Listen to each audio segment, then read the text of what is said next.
Hey guys, so really quickly, I'm going to give you a synopsis of my day on Lake Dunlap today. I had a client, um, which, first of all, anytime I have a client, I'll, post pictures and everything. You can look at all my pictures on my gallery on my website, bushwhackerbaitco.com. Bushwhackerbaitco.com. Anyways, of course, we launched out of Schuman's Beach, which is where I normally launch out of, and that's over here. We started out this morning hitting the little area over here where this channel swing is, and there's a little rocky bank over here. Um, nothing there. I will say that yesterday was a weird post frontal day, and it was really difficult, like really, really, really difficult. But today, same kind of deal. Like this morning, how do I say this? Like the first half of the day was still post frontal, and it was a tough bite. But there were feeding windows, and the first feeding window was from about maybe like 9 to 10 a.m., and the second feeding window was from about 1 to 2 p.m. Maybe even 12 to 1 p.m. But I noticed that this morning when things started out, there was still zero cloud cover, post frontal, high barometer. And then as the time progressed, it got warmer. The clouds came out. The clouds moved around a lot. I was paying a lot of attention to that. So we fished that little area that I pointed out here, this channel swing area over here, where it gets deeper in this little rocky area in here where it says flooded timber, but it's not flooded timber there in that specific area. Like I'm talking on the bank. So like I said, it's a little rocky area. I figured it'd be good. Nothing was biting there. So then we moved all the way down towards where I've been fishing and got a couple good bites, which is over here in this corner by the dam on these two little tight contour areas. But what I noticed today is that the water over there is a lot more stained than it has been. So I think that has to do with something why I'm not getting bit over there. Last time I was there and I caught a fish that was, decent fish, about a 4 pound fish. It was a little clear water. It didn't look as stirred up, and I saw more signs of life. I saw more, turtles and different things in the area that I didn't see today. So we fished over here. This is a spawning area right here. This is a spawning area right here. So this is like freaking really good. This should be great. But I think the watercolor, like being moderately clear and then just getting kind of really silty looking, it's not good. There's a lot of water moving in the river right now, so it makes things kind of difficult. But nonetheless, I just look for these channel swings where it's tight. It's tight to the bank here. All these areas, which I'm probably gonna fish. This is the one where there's like the pipeline and everything. I'm gonna fish this one too. Next time I go out, I'm gonna spend more time in these areas. But like the thing is they're not. I would call the bite. Things change day to day, but I would call the bite today with this warming trend that we have. It was kind of like a pseudo early pre-spawn. I would just call it an early pre-spawn. Let's just call it early pre-spawn. So what that means to me is that I need to still be fishing the areas that are in deeper water, close to spawning flats and spawning bays, but not necessarily on the far ends of the docks, off the deepest part, maybe like more on the transitionary areas that are in that general location. They're still close to that deeper water, but in more of the transitionary areas, transitionary depths, maybe more that 8 foot zone rather than 8 to 12 foot zone. So, that being said, I also fished up around this bend over here. Yeah, I fished the concrete wall over here. I caught one fish. Fished this dock over here. Caught another decent, good fish on it. That's the one that I fished in the mouth of that little pocket. That's positive. We fished these little docks over here, man, and they should have been good, but I think they've been getting hammered. Actually, I know they've been getting hammered, and so nothing there. But that's an obvious place. If you look at the creek channel there, that's very obvious. I mean, there's nothing about that that's subtle. Of course, we fish this area here with these docks, and then also on the backside over here where it gets a little tighter in this area. This is like a point that comes out here, and you can kind of see how the topography goes in and out right here. It's kind of like a point, so on either side of this is pretty good. But we fished in here, nothing. You know, they're gonna spawn in here, so this should be like a guaranteed place. But I don't know. I think it's more, maybe it's more not on the tight, but like somewhere in between the tight and the flat. You know what I'm saying? So that's what I'm thinking. But then, oh yeah, we went over to this corner over here. Yeah, we went over to this corner over here where the big rock is and the docks and all that, and fished. Hold on, I'm confused on this freaking this thing with the. Yeah. Okay. Cool. All right. Yeah.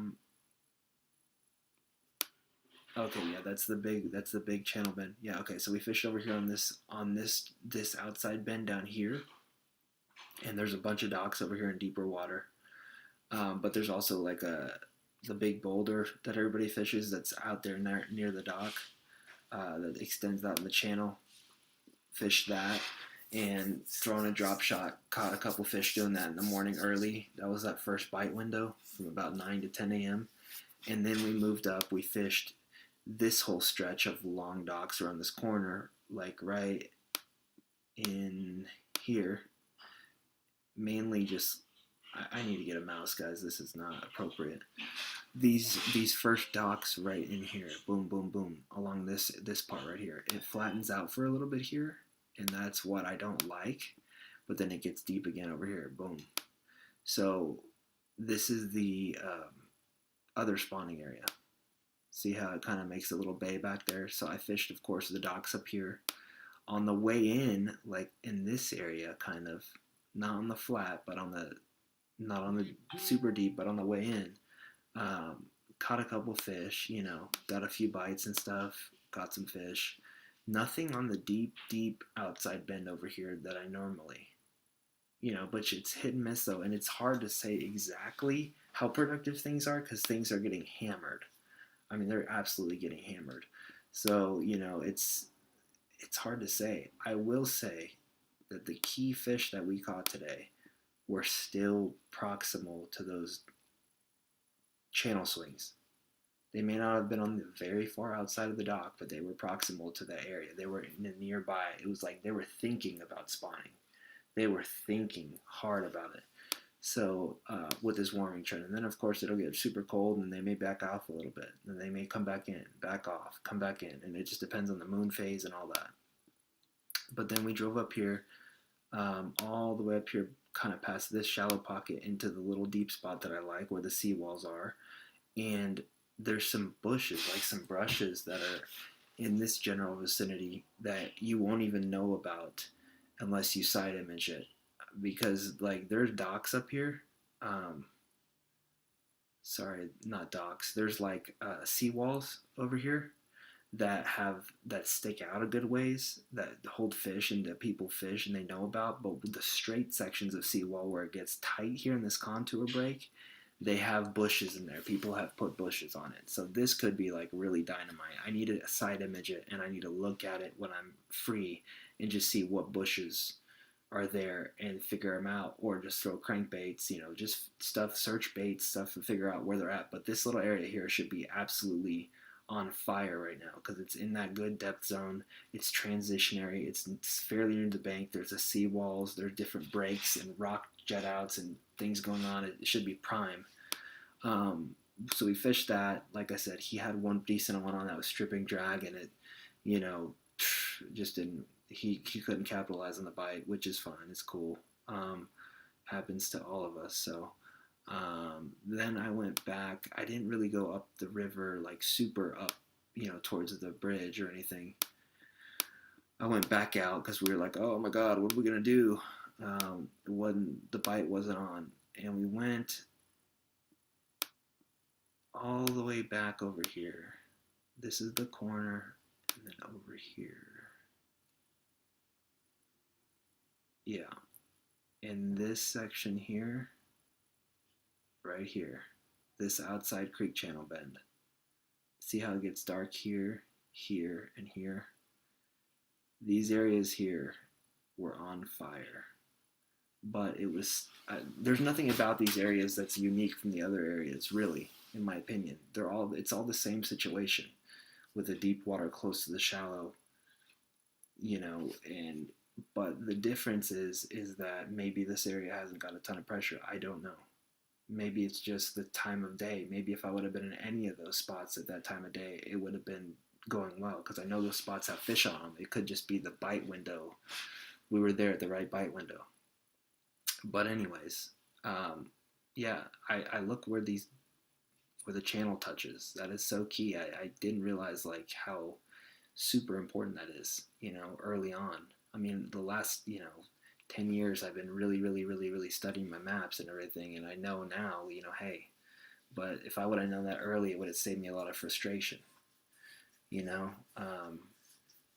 But the other thing I want to say is, just because you can be put in those areas and be fishing a lure in the top half of the water, you could be fishing one midway in the water, you could be fishing one on the bottom, then they may be. So this is where it gets confusing. You fish in one area and you don't get bit, and then you start questioning yourself, but you don't think about, hey, am I fishing at the top of the water, the middle, of the bottom? Number one, where are the fish looking? Where are they feeding? Are they looking up? Are they looking straight ahead? Or are they feeding down? So you don't normally think about that when you're learning. Number two is, you don't think about what are they keyed in on? What kind of food are they eating?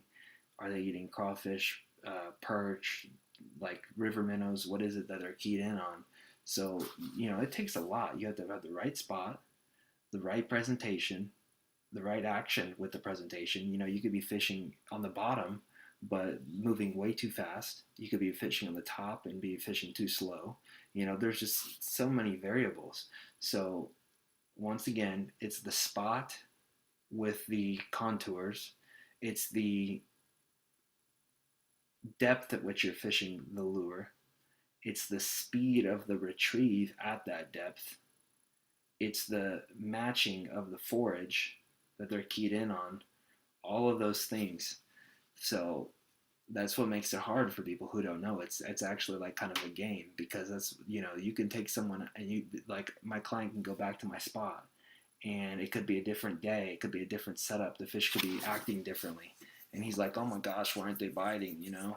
But that's why it pays to study, and it pays to super pay attention to what's going on and listen to people and get information, because those little details are the difference between going out there and slaying them and not. And I caught a 7-1 out there on Dunlap, I don't know, like 2 years ago or something, a year ago, on the top water. And anyway, it was a big fish. I would have won. The thing is, he died, or she died, and I felt really bad about it, because I don't know what happened. I didn't take as good as care of the fish as I guess I could have, but I learned a hard lesson. I would have won the whole tournament, won big bass, everything. It was just a local jackpot tournament. But this fish that I caught today was definitely 1 pound more than that fish. I mean, it was huge.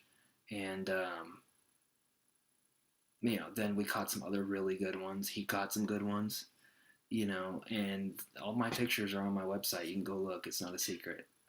But just paying attention to the details. Like, the number one thing is being in the area where there's fish. If you're not fishing where there's fish, the quality. You may catch small ones, but the quality is very specifically keyed in to certain minute details, and paying attention to the contours and everything. I mean, I could just sit here and rehash it, but there's a process and a serious adherence that you have to the details. So, anyways, I'm rambling at this point, but that was the second bite window. And then after that, we rotated through some spots, and you know, it just they were shut off. They were shut off. If I can't catch them on a drop shot or whatever, little Texas rigs and stuff, if I can't catch them doing the finesse stuff, which I'm best at, then they're not biting. So, it's it's just there was two distinct bite windows, and when I've heard that before, it's been questionable to me. Like, why would they only bite at a certain time? I could just scale down and catch them on a subtle presentation, but they do. I think that they do. I think that there's some merit to that. So I'm learning. I'm always learning, and I'm constantly striving to do more research and acquire more information. But yeah, man, today was super successful. It was awesome. And check out my webpage once again, bushwhackerbaitco.com. Thanks.